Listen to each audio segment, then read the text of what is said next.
Господјо Мусли, вие сте психолог кој работи на превенција на екстремен радикализам и ресоциализација, но истовремено и борец за родова еднаквост. Сопруга сте и мајка на 2 деца. Кој е вашиот пример за успех, имајќи предвид дека од она што можев да го видам за вас сте доста успешна во она што го работите? Ви благодарам за убавите зборови.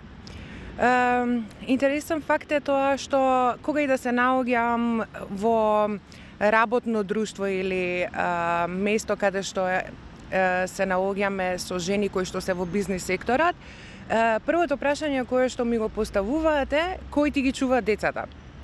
И сметам дека тоа прашање е поттикнато од чувството на вина што обично мајките го чувствуваат поради тоа што ги оставиле децата дома или поради тоа што имаат повеќе активности во семејството.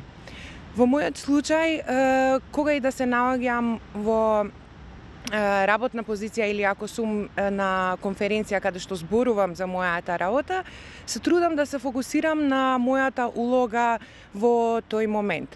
Значи, сакам да направам или поточно кажано да ги разграничам улогите кои што ги имам во одредени ситуации и ако сум на таа конференција, гледам да бидам човек кој што си ја работи работата. Меѓутоа, штом се вратам дома, веднаш се впуштам во улогата на мајка и сопруга. Така да се трудам тие работи да ги разграничам. Зошто одбравте токму родовите прашања да бидат дел од вашиот фокус на действување? Тоа е поттикнато од баба ми, мајка ми и тетка ми. Тоа се 3 генерации на нешколувани жени кои што во текот на својот живот претрпеле родова нееднаквост.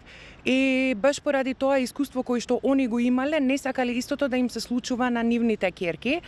И затоа братучетка ми, сестра ми и јас сме баш противното, односно жени кои што биле школувани исто со високо образование. На некој начин ние бевме тие првите кои што го скршија тој синџир во едно такво традиционално општество и требаше да се пронаоѓаме и да градиме нов идентитет за себе. Меѓутоа морам исто така да го спомнам и татко ми, кој што најмногу се залагал за да се стекнам со високо образование и ми буди чувство на имам интересни спомени од тоа што за него немало активности или спортски активности кои што припаѓаат само на машки деца или се наменети само за нив, туку тие работи сме ги правеле заедно без разлика на тоа што јас сум била женска. Така да тоа се должи најмногу на нив и меѓутоа влијаат и многу фактори кои што ме обликувале мене во текот на животот. Мош неретко кај нас се сретнуваат експерти кои работат на проблематиката на екстремен радикализам и ресоциализација, без разлика од каде доаѓа тој. Жените се дури и исклучоци. Кој беше поводот да почнете да работите на превенција од екстремен радикализам и ресоциализација?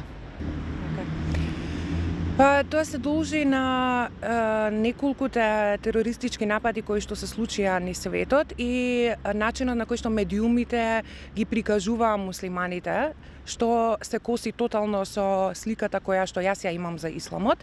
И на некој начин тоа во мене разбуди еден вид на револт, каде што јас навистина сакав било што да превземам во врска со превенција на насилен екстремизам. Во 2016 година најдов прилика да бидам дел од организацијата Жени без граници, која што се заложува за тоа да ги става мајките во преден план и тие да станат градители на мирот во нивните домови, а и во општеството и низ светот. Така да на тој начин мене ми започна кариерата и поточно по-професионално да се занимавам со насилниот екстремизам. Имате ли порака до младите девојки и жените во Македонија кои имаат идеи и визии, без разлика дали е во прашање приватниот живот или професионалниот? Па знаете како, тие што ме познаваат и што се околу мене обично знаат дека мотото ми е The future is female, односно дека иднината припаѓа на жените и дека сметам дека е време жените ако можат да имаат големи сништа и очекувања од себе, време е исто така и нели да ги реализираат тие сништа. Не е секогаш лесно, меѓутоа добро е да се обкружат со луѓе кои што имаат слични визии за нив за иднината. И сметам дека барем како што беше во мојот случај, ќе се најдат вистинските луѓе кои што ќе ги препознаат тие квалитети во нив за да им помогнат нели во текот на кариерата. Како успевате да балансирате меѓу приватниот и професионалниот живот? Имате две мали деца, семејство, сопруг од една страна, од друга страна мощни сериозни обврски, веќе ги споменавме проблематиките на кои што работите изминатиот период. Да. Па морам да признам не ми е баш лесно, меѓутоа особено кога ми текнува дека има денови кога не стигам дома да ги заспевам децата, сепак не се трудам да се дотепам заради таа работа, туку напротив гледам тие моменти кои што сум ги пропуштила да ги надокнадам со други активности.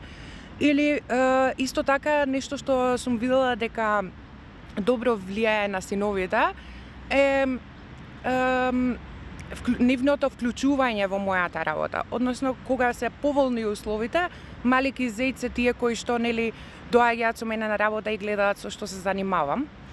Истото важи и за мојот сопруг, се случува семејни членови да се вклучат во гледање на децата, барем да можеме да испиеме едно кафе надвор од домот.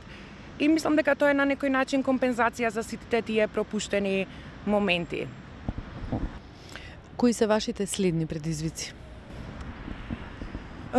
Има повеќе, меѓутоа ќе се фокусирам на тоа дека започнав со сопствена невладина организација со мојата партнерка Наташа Димеска, која што е докторант за истражување на случаеви и форензика во случаеви на сексуално злоставувани деца.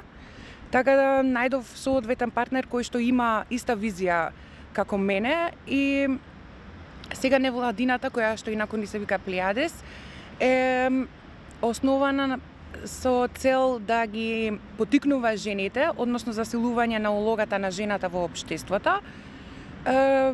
Втората цел ни е превенција на насилен екстремизам со акцент на ресоциализација. И третото на кое што ќе се фокусираме е токму тоа, нели, сексуално злоставувани деца во случаеви на од аспект на истражување и форензика. Така да се обидувам настаните кои што се случуваат во мојот живот да не ги префорсирам и веројатно искуството го направи своето и сакам работите да ги направам малце пополека, чекор по чекор и да си давам време за моите деца, сопругот и родителите и нели пријателите. Така да ќе видиме како и што ќе донесе иднината поточно. Ви благодарам за разговорот.